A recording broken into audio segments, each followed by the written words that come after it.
know little about the effects marijuana has on newborns. There is some research that shows negative effects. The CDC says marijuana use while pregnant or breastfeeding may lead to a number of different issues, including low birth weight, trouble with attention later on in life. But on the whole, a lot is still unknown. And that's one of the reasons those like Dr. Ager are concerned.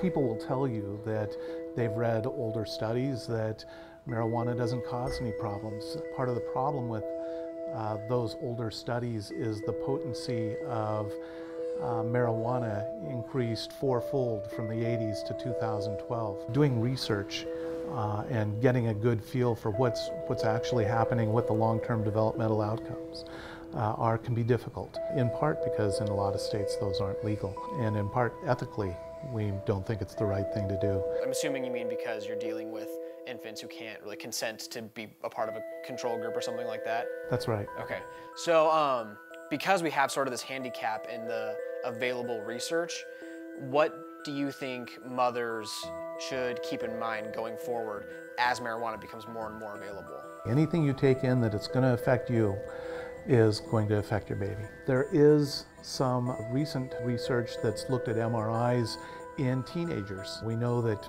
it does affect the developing brain. They haven't done the same kind of studies in babies, but the brain is much more developing during that time frame. An important thing to understand about marijuana is its main mind-altering agent, THC. THC is fat-soluble, which means it can stick around in fatty substances for long periods of time.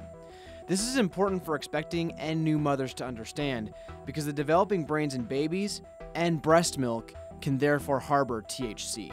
The real impact is likely to be down the road. How are they performing in school? How are they interacting with others? Their ability to do tasks that require a prolonged attention span. We aren't sure where along the way the damage can occur.